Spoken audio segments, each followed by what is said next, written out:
Dobar dan. Danas se vraćamo Alpima na jugu Europe. Da, tako je, to su Prokletije. A tako ih je nazvao austrijski geolog Ami Bue sredinom 19. vijeka. Ovo je za sada naš najmlađi nacionalni park, a osnovan je 2009. godine.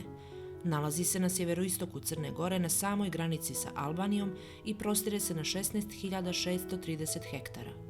U Nacionalnom parku Prokletije se nalaze i dva rezervata prirode, Hridsko jezero i Volušnica, a njihova površina je 1052 hektara. Više puta smo govorili da je Crna Gora i prirodno stanište za mnoge, pa čak i rijetke životinjske vrste. Samo u Nacionalnom parku Prokletije registrovano je oko 60 endemičnih insekata i gotovo 130 vrsta leptira. Na području Prokletija je zabilježena 161 vrsta ptica, a tu su šumska rovčica, alpska rovčica, slijepa krtica, slijepi miševi, razni glodari, zec, vuk, mrki medvjed, ris, divlja svinja, divokoza, srna.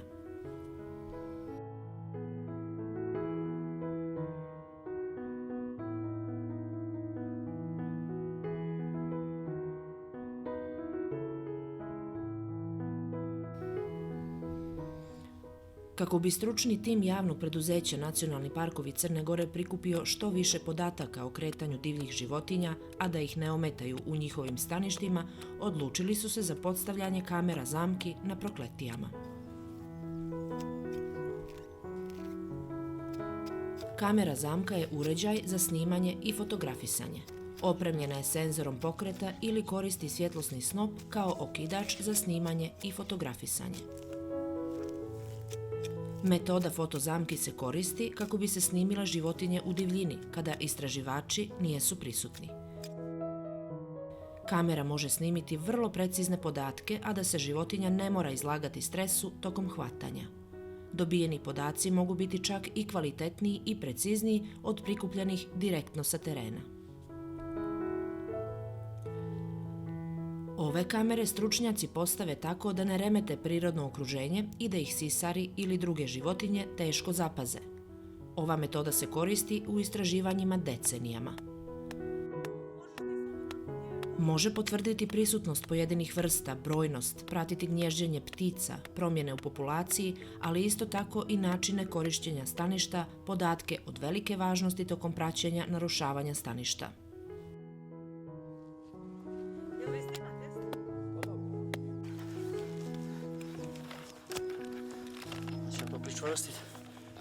Naši stručnjaci znaju da su kamere zamke osjetljive na pojedine vremenske uticaje. Na prvom mjestu je vlaga koja može poremetiti ili čak onemogućiti rad uređaja. Vjetar također može praviti problem kod kamera sa senzornim pokretima, jer može pomjeranjem biljki i grana drveća aktivirati snimanje beskorisnog materijala. A dešava se i da životinje sruše, zgnječe, zaliju blatom ili na drugi način onesposobe kameru. Zbog svega toga, jako je važno kamera zamku dobro pozicionirati, kako zbog njene sigurnosti, tako i da bi se dobili najbolji mogući snimci.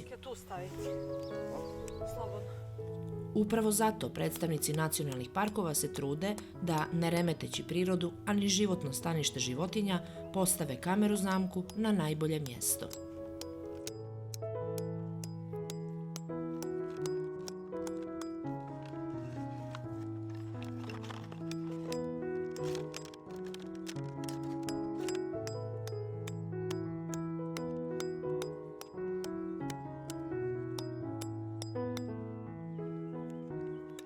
Znači, proučavamo sve vrste divljih životinja, konkretno najveći fokus je na sisarima. Jedna od metoda koju ćemo mi danas da odradimo u svrhu monitoringa jeste postavljanje fotozamki. Ideja o fotografisanju divljih životinja se javila krajem 19. vijeka kad su korišćene najprimitivnije fotozamke. Kasnije je tehnologija uznaprijedila, tako da mi sad danas koristimo te modernije fotozamke.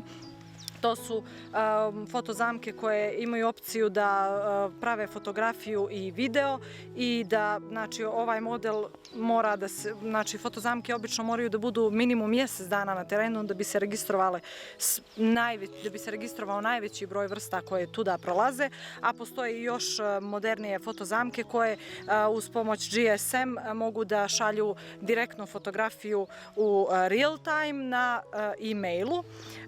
Ovo je neinvazivna metoda jer ovom metodom ne remetimo niti ekologiju niti ponašanje vrsta, što je nama jako bitno da bismo odredili tačne lokacije koje su to tačne lokacije koje su veoma bitne, da li za kretanje, za reprodukciju, za hranjenje određenih vrsta.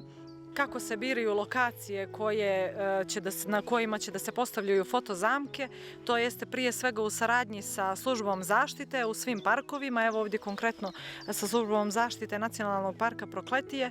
Teren se obilazi tokom cijele godine, a posebno u ljetnjim mjesecima kad su životinje aktivne. Veoma bitan faktor jeste i lokalno stanovništvo koje uvijek zna da pošalje fotografiju, video zapis ili da prosto nam da informaciju da su vidjeli neku životinju koja je nama od interesa i onda se teren obilazi u odnosu na sve tragove koje životinja može da ostavi na terenu, bira se lokalitet na koji će da se postavi fotozamka. Drži.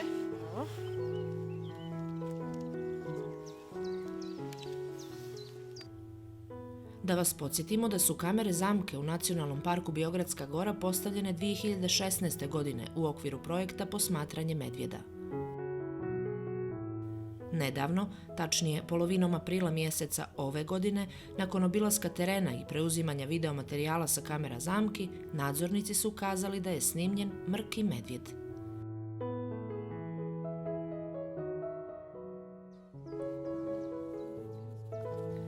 Na jednom od snimaka uočena je i pojava divlje mačke, koja je također jedan od karakterističnih predstavnika sisara u parku.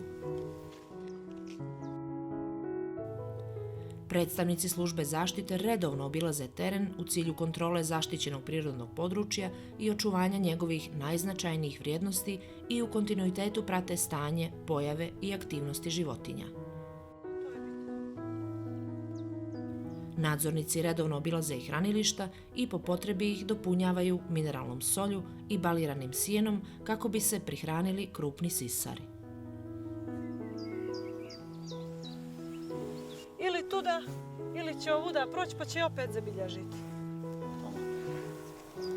Tako da to je odlično. A nove kamere zamke na Prokletijama će uskoro otkriti i čija je ovo jazbina. Naravno, obavijestit ćemo i vas. Da vam kažemo da mrki medvjed nastanjuje i Prokletije.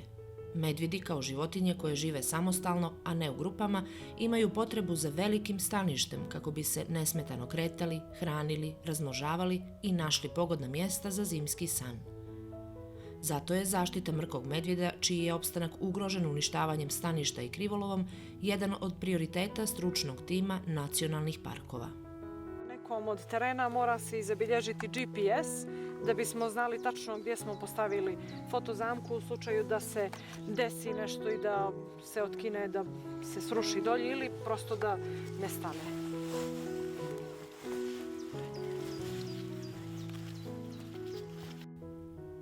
Životinje su čuvari planete, bez njih ni naš opstanak ne bi bio moguć.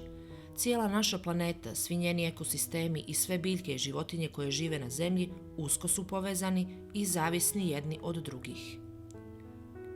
Na mnogo načina opstanak i postojanje određene vrste često zavisi od opstanka mnogih drugih živih bića.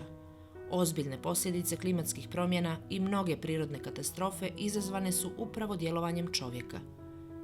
Krčenje šuma, bacanje otpada, ubijanje životinja zbog rekreacije i dobijanje hrane samo su dio aktivnosti koje čovjeka udaljavaju od prirode. Pozivamo vas da čuvate naše prirodno bogatstvo, ne ugrožavajte prirodna staništa životinja, ani biljaka, jer brojne su vrste koje uobičajenim aktivnostima čuvaju našu planetu. Priroda je njihov dom. Posjetite nacionalne parkove, neka priroda bude i vaš dom.